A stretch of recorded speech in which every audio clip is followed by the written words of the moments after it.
Hi, everyone. Hope you all are having fun.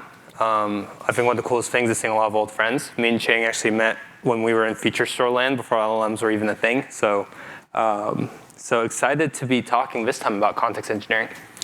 So let me give a quick overview of me. I'm Simba. I founded the company. I was acquired by Redis. At Redis, I run everything related to context engineering. Real quick, who's ever used Redis before? A lot of people. Who's ever used Redis for AI, for any AI use case? Less people. That makes sense. We're getting there. We actually, in the Stack Overflow, the one last year, we were the #1 tool used for agent data storage. And so what I want to talk about today is what the next generation of context engineering looks like and how people are doing it. So I first want to start with what's happening. So I imagine everyone here, I imagine half of us has an agent running right now, writing code for us while we do something else, which is nice. The goal is to get to the point where we can go surf all day. What's happening is every 7 months, the amount of time that you can trust an agent to work independently is doubling, which is crazy because it's already at an hour. That means if we do this conference next year, we'll be at 4 hours of uninterrupted times of an agent working. The other thing that's happening is tool calling is getting so good that the benchmarks don't even really matter anymore. It's like they're just splitting hairs around 100 at this point. So the main thing that's changing, like if I take anyone in this room, myself included, and put myself in a room for 4 hours with a prompt and say, think about this prompt for 4 hours and come back to me with an answer, I would hallucinate, for sure. So how can we expect the agent to do any better? The idea is that we need to give it context. We need to give it something. Like if you give me a laptop and tell me to solve that problem, I can go solve the problem. So we need to provide the agent with a means to get the context that it needs. So context is all that matters. And the way we think about this, one is, given the change in reasoning, to take advantage of that reasoning, you need to enable the agent to be able to decide what context it needs and to get it. We believe that the agent is actually much smarter than we are, given a task to figure out what context it needs to get. The thing you need to give it is the ability to find that context, retrieve it quickly. The context always needs to be up to date, and the context should improve with usage. In a way, this builds an engine, what we would call a context engine. And we believe that this is going to make the difference between agents that are successful and agents that are not. I'm seeing this everywhere, from small startups to big companies. Everyone's building something that kind of is starting to shape into what we would call a context engine. But the thing I see most often is still RAG. And for those who don't know what RAG is, I think everyone here, most people here know what RAG is, but generally you take some documents, you cut them up, you essentially, before you give the LLM like a user prompt, you give it a few paragraphs that you search out of the vector DB related to that query. It sounds great. It works surprisingly well, and I think it will and should continue to be the baseline thing that people do and compare against. But there's a big problem with it. It's inherently linear. It has the same problem where as LLM gets smarter, there's nothing else for it to eat. You know, it's just you're just giving it these search queries and hoping that you got lucky in some way or you got the right thing in there. It can't reason about that and ask more questions. It's a one-shot thing. What you end up with, and I would be amiss if I didn't vibe code something for a demo. I built Redis, like Redis. So here's how it works. So this is a RAG agent. I'm going to ask, it's like DoorDashy. Don't sue me, DoorDash, please. Why is my order late? So this is RAG-based. What it's going to do is retrieve from vector DB, right?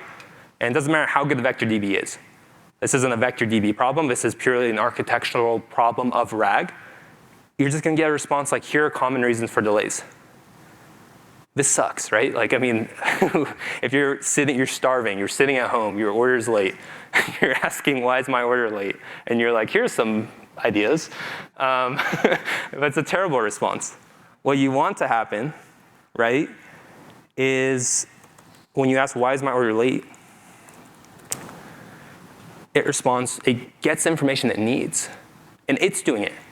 It's going and getting what it needs to be able to answer the question at hand. And so now it's responding correctly. The interesting thing is the last tool call it made was search policies, which is actually a vector search.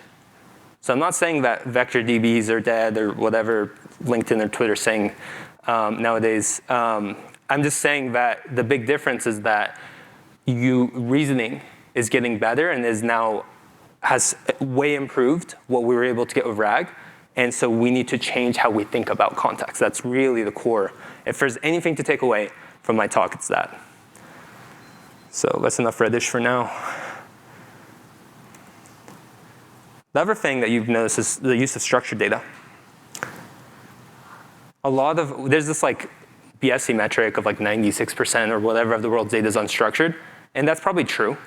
But 1 byte from like an MP3 in an S3 bucket is not the same value as 1 byte in like a Postgres DB. Like you can't compare byte to byte. it's what's the value of that byte to my business, and it turns out that Oracle DB that's sitting in B of A is probably the most valuable Oracle DB in the world if you look at it byte by byte. So what we believe is that the structured data is key. But the thing is that structured data is everywhere. All the data is everywhere. It's really funny because this is the exact same problem we've been talking about. I probably could have shown this slide a decade ago and just removed agent, and it would have been the same slide. But it's the same problem. We just keep facing it, and it's just getting more and more painful as we're getting more and more valuable tools that are inherently limited by our use of data. So RAG's not dead. That's my take. If you need one spicy take from my talk, I don't think it's dead. I just think agentic RAG is essentially the way to do this. You let the agent decide what to search. And by the way, Redis has a vector DB. It's pretty good. We do a ton of things. We have multiple different indices. We support QNX search, et cetera. This is one example of where people use Redis today. So let's go back to the context strategy. So one thing that I think is clear by now is we really care about navigating and retrieving context. If we can figure that out, we can solve a ton of problems. And the answer, at least our answer, is a semantic layer, which is not a new thing. In fact, there's probably someone here who works at like one of the like 15 companies who are like, I told you so for 5 years. But the difference, the thing that's unique, so this is our take where we actually use Pydantic. I don't actually think the Pydantic people know that under the hood to power our semantic layer.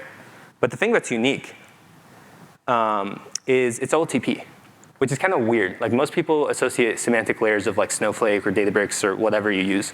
And that tracks because before the issue was an analyst would need to look at this data and decide, hey, which fields do I need or which columns do I need and what do I need to do with them? The idea of having a semantic layer on like Redis would be like a very strange thing for someone to propose before agents. The thing that's unique with agents is their access style. One is inherently transactional. I ask a question, where's my order? It makes sense that you're going to hit something like Redis as opposed to hitting Databricks and running a Spark job to go answer that question. Two is you're not hard coding where the data is. You're, again, enabling the agent to navigate and find that data. So it becomes really critical to provide information like a semantic layer on top. And we see context in all kinds of crazy ways. And one thing that's really interesting about Redis is it's kind of a weird database. It doesn't really look like anything else. Like it doesn't look like a document store. It's always kind of been unique in that way. And in a funny way, I think we got kind of lucky with agents in that they like the things that I think I liked about Redis before I joined Redis was the data structures. Everyone talks about speed, but the data structures are always a really cool part of Redis. And it's because they kind of fit with how my brain worked. And it turns out that it kind of fits with how LLM's brains works too. Okay. Let's talk about context getting smarter. A lot of people think of this and would call this memory, which I think is a totally fair thing to do, where you are extracting information. But really what I think is, I actually think that there's a higher level thing above memory, which is really just context extraction. We have conversations, we have documents, we have all these things, and we can let LLMs loose on them to pull out and extract relevant information. And as new data comes in, and I mean, I think all the hype a month ago was like context graphs, which are like decision traces. It's the same thing though. It's like I create decisions, I should be mining those decisions for context. And so memory, and we have at Redis Agent Memory Server, which is open source by the way. But how I think of memory is a way to extract state from what you have and enable, again, the agent to be able to use that state. As people use your product, your context gets better. If your context gets better, your agents get better. And so then it becomes this focus on these extraction patterns. We've seen extraction patterns around decisioning, extraction patterns around user preferences. But this is actually where it can get really interesting, is that you can actually build different extraction patterns, which in a way is just a prompt. But you're kind of enabling the agent, the LLM, to be able to pull out what it needs. And so I kind of think of it as, well, I'll get to how I think of it, how it all fits together. But first I want to talk about cost. LLMs are really expensive. I was told I can't use certain models anymore at Redis. It costs too much, it turns out. So it was, yeah. So cost is a thing. And for a lot of use cases, I had this really funny conversation with a customer of ours. And he said something like, good morning costs me like $1 million a year. And I was like, what do you mean? He's like, well, every time someone picks up the phone and calls our agent, they say good morning. And then it goes to Opus. And so it's, you know, it's expensive. And so one thing that we have is this concept of semantic caching. Semantic caching is like caching, is the kind of thing that people have always used Redis for, except it's more fuzzy. We actually have fine-tuned models around modern BERT, which are all about matching intent. So if someone says, you know, what are your hours? Or what days are you open, or whatever, it can figure out it's the same thing. So you can shortcut this thing. And what this enables is that when you need to use that full reasoning power, you get it, right? Because you have all this context, you're letting the agent do it, but you can shortcut it when it just doesn't need it. And so that is kind of the architecture that we're seeing more and more. So my sense is context is all that matters. Like truly the biggest, I'm at the point where I think if you give an agent, an LLM proper context today, all that it needs, it will be able to solve it. It's like an insane amount of the time it will be able to solve it. Think of any software task you have, you can almost always get it to get there, right? If it doesn't get there, it's just like, oh, it can't figure out your code base because it doesn't have the right context, or you didn't really properly specify what you're trying to accomplish. But we're at the point where the LLMs are there. And over time, we're getting better at reasoning for a longer period of time. And so all that matters is context and building these context engines and context engineering. We saw the advent of like the data scientist as a job. I think we will see the advent of the context engineer as a job. So just to kind of put it all together, an agent really just has two call paths. There's a context path and an LLM path. For the LLM path, we think a lot about semantic caching. It's kind of the shortcutting of things. On the context path, I just realized I'm missing one. On the context path, we think of hitting a context surface, which is a new product that we will release. You heard it here first, which supports both MCP and CLI interactions to be able to get context. It's backed by, we actually support any backend, like you can tie this to APIs, you can tie this to other databases. In Redis land, we have Redis Search, which lets you search across all types of data in Redis, and our memory server, which acts as an extraction mechanism to get data from wherever and kind of turn that into more context. We also have our RDI product. This is kind of the bottom layer where you're kind of syncing. We saw with feature stores this idea of an online store, which is like a materialized view of features. And I'm seeing more and more a very similar pattern emerge in AI, where I would call almost like a context view, where rather than letting agents hit your operational DB and trying to create some crazy indices for that, you end up creating a read replica or just literally a whole view. We see people using Redis for this all the time, even without all this stuff. And then they will use that view to be able to scale this stuff and to control the type of data that is available to the agent. We're going to release this real soon. We're in private preview now, and we'll get in public preview real soon. So Redis has evolved. It's been a while. It's not your dad's Redis anymore. We are doing a lot of things around agents and AI. I'm actually way under time, which means I can answer some questions. Hope this is useful. Thank you.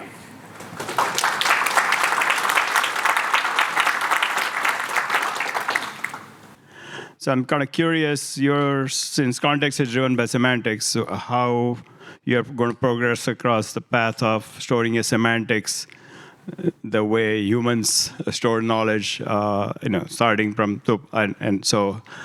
starting from where you are and going forward. Yeah, this is a good question. One is why do we use semantic for everything? And I don't know, and I wish we'd stop doing it, and I'm not helping, I'm sorry. And two is how do we think of a semantic layer in terms of what I was talking about with context surfaces? And the idea is this. A lot of times we build APIs for humans, or not for humans, for programmers, for people to go, and what you want as a programmer is every dial and knob, every parameter is possible, because I might be doing something you can't even imagine. The thing is with an agent, it would be like if I gave you, so Stripe has a great API. If I gave you Stripe's API, the whole API docs, I say, hey, you have 15 minutes, go build something useful using this. It would take a really long time for you to abstract away what you're looking at. If I just give you a straight open API spec. What you would need, right, is some higher level abstractions above that really explains, hey, this is what this means, this is what a transaction is, this is how to think about it. The agents are no better. It makes a lot more sense to build these layers on top of APIs, databases, et cetera, that are much more almost for human. I literally think, how would I want to process this information? That's actually where I start when I'm building these things. So you talked about RAG. Have you guys explored graph RAG? Yeah, man, you're gonna make me make a spicy take on stage. So I don't think it works as well as people say it works. I've worked around knowledge graphs for a while, and in my experience, LLMs have a really hard time maintaining consistency across the graph. If you use it for long enough, you end up with the same thing in a lot of different places. People argue, well, you could just change the prompt in this way and do this thing, but you end up with this, it's just not figured out. It's sounds like it should work. It really mentally feels like it should work. I've never seen it work.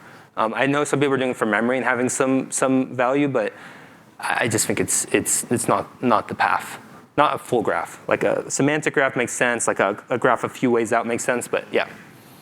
Thank you. Of course. Let's thank Simba again.